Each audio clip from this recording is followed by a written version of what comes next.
స్వీకరించిన తర్వాత స్వేరింగ్ in ceremony తర్వాత ఈరోజు ఢిల్లీకి రావడం జరిగింది. ప్రత్యేకంగా మల్లికార్జున్ ఖర్గే గారికి కృతజ్ఞతలు చెప్పి, మళ్ళీ కేసీ వేణుగోపాల్ గారికి కృతజ్ఞతలు చెప్పి వారికి ప్రత్యేకంగా ఇదే చెప్పడం జరిగింది. ఈ సోషల్ కాన్సెప్ట్ ఏదైతే హైకమాండ్ నిర్ణయించుకుందో ప్రజలలో చాలా మంచి స్పందన ఉంది. ప్రజలందరూ కూడా రాహుల్ గాంధీ గారు ఏదైతే సోషల్ కాన్సెప్ట్ ఇంప్లిమెంట్ చేయాలని చెప్పి అనుకున్నారో పాజిటివ్గా ఉంది ప్రజలలో అని చెప్పి వారికి ఫీడ్బ్యాక్ ఇవ్వడం జరిగింది. వాళ్ళందరూ కూడా ఇదే అన్నారు. ఇంకా 3 పోస్టు క్యాబినెట్ పోస్ట్ ఇంకా వేకెంట్ ఉన్నాయి. ఇతర ఆస్పిరెంట్స్ ఓసీ నుంచి ఎవరైతే ఉన్నారో వారికి కమిట్మెంట్ ఇచ్చిన వారికి వాళ్ళందరికీ కూడా అవకాశం ఉందని చెప్పి వారు చెప్పడం జరిగింది. వారు కూడా ఇదే చెప్పినారు. కాంగ్రెస్ పార్టీని బలపరిచేది అవసరం ఉంది.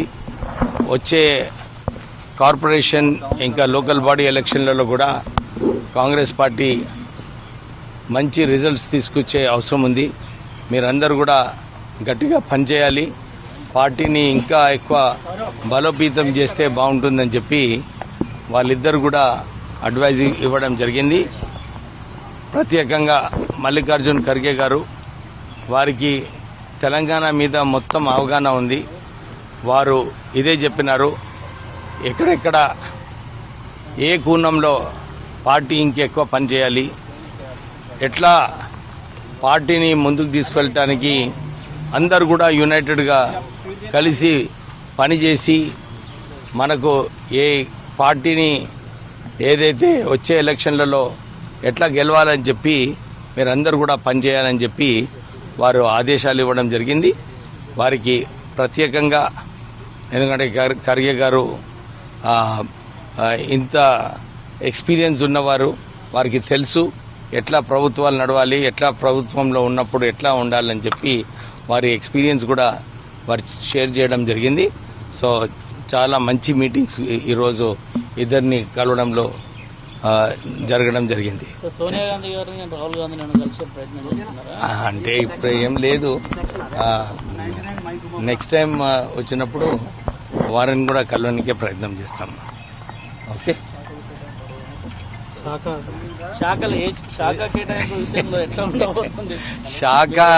శాఖ ప్రెరోగేటివ్ ముఖ్యమంత్రిది ప్రెరోగేటివ్. వారు ఏ శాఖ ఇస్తారు ఏంటి చేసేది ముఖ్యమంత్రి గారు. సో వారు ఏది నిర్ణయించుకుంటే అది చేయవచ్చు. ఎందుకంటే మా నాన్నగారు కాకా వెంకటస్వామి గారు యూనియన్ మినిస్టర్ ఉన్నప్పుడు అప్పుడు ఆ రోజులలో వారికి రూరల్ డెవలప్మెంట్ ఇవ్వడం జరిగింది. అందరు అనుకున్నారు, అరే రూరల్ డెవలప్మెంట్ చిన్న పోర్ట్ఫోలియో, 5,000 కోట్ల బడ్జెట్ ఏముంటుంది దీంట్లో అని చెప్పి ఆ రోజులలో మాట్లాడుకోవడం జరిగింది. కానీ కాకా వెంకటస్వామి గారు రూరల్ డెవలప్మెంట్ బడ్జెట్నే 5,000 కోట్ల నుంచి 25,000 కోట్ల రూపాయలు ఆ రోజులలో బడ్జెట్ తేవడంలో సక్సెస్ఫుల్ అయినారు. దాని తర్వాత వారి కాన్సెప్ట్ ఏదైతే ఉండేనో రూరల్ డెవలప్మెంట్లో, అప్పుడు రాజీవ్ గాంధీ గారు ఏదైతే పంచాయత్ యాక్ట్లో మార్పులు తేవాలి, రిజర్వేషన్స్ బీసీస్కి తేవాలని చెప్పి ఆ రోజులలో వారు ఆ బిల్ని కూడా పైలట్ చేసి పార్లమెంట్లో పాస్ చేయడంలో కీలకమైన పాత్ర వేశారు. తర్వాత వారు లేబర్ మంత్రిగా ఉన్నప్పుడు పెన్షన్ స్కీమ్ ప్రైవేట్ సెక్టర్లో, కోల్ మైనింగ్ వర్కర్స్కి పెన్షన్ ఇప్పించడంలో, అంటే ఎక్కడ ఉన్నా కానీ ఒక మంచి అవకాశం ఉంటుంది, ప్రజలకు పనిచేయడానికి అవకాశం ఉంటుంది.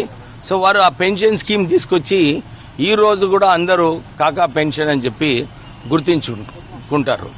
దాని తర్వాత వారు యూనియన్ మినిస్టర్గా ఉన్నప్పుడు సింగరేణి సంస్థ బీఐఎఫ్ఆర్లో పోయింది. బీఐఎఫ్ఆర్లో పోయినప్పుడు దీన్ని తొలగించడానికి అప్పుడు ప్రధానమంత్రి పివి నరసింహారావు గారు ఉన్నారు. వారితో చర్చించి మాట్లాడి 400 కోట్ల రూపాయలు ఎన్టీపీసీకి ఇచ్చి సింగరేణి సంస్థని బీఐఎఫ్ఆర్ నుంచి తొలగించి 1,00,000 ఉద్యోగాలు కాపాడడం జరిగింది. దాంతో ఈరోజు ఇంత మంచి సంస్థ సింగరేణి అయిందంటే ఒక 26 కాన్స్టిట్యున్సీలలో డిఎంఎఫ్టి ఫండ్స్, సిఎస్ఆర్ ఫండ్స్ ఇవన్నీ కూడా సింగరేణి సంస్థతో. సో అవకాశం వచ్చినప్పుడు ఏం పని చేస్తారు, ఏది ఇంపార్టెంట్. నేను కూడా ఎంపీగా ఉన్నప్పుడు చాలా మంది అనుకున్నారు తెలంగాణ ఉద్యమం నడుస్తుంది, అభివృద్ధి కార్యక్రమాలు చేస్తానంటే అప్పుడు రామగుండం ఫర్టిలైజర్ ఫ్యాక్టరీ రీఓపెనింగ్ అప్పుడు మన్మోహన్ సింగ్ గారితో మాట్లాడి 10,000 కోట్ల రూపాయలు రుణమాఫీ చేయించి రామగుండం ఫర్టిలైజర్ ఫ్యాక్టరీని రీఓపెన్ చేయించడం జరిగింది. ఈరోజు అక్కడ 5,000 ఉద్యోగాలు ఉన్నాయి.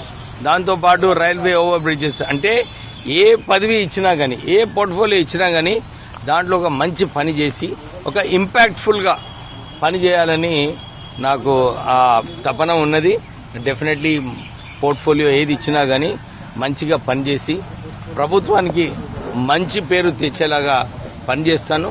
దాంతోపాటు మా నాన్నగారు ఎట్లయితే ఇన్ని సంవత్సరాలు రాజకీయాలలో ఉన్నప్పుడు మంచిగా పనిచేసి వారి విలువలు ఏదైతే నేర్పించినారో ఆ విలువలు ఇంప్లిమెంట్ చేస్తూ రాష్ట్ర ప్రభుత్వానికి మంచి పేరు తీసుకురావడానికి ప్రయత్నం చేస్తాను.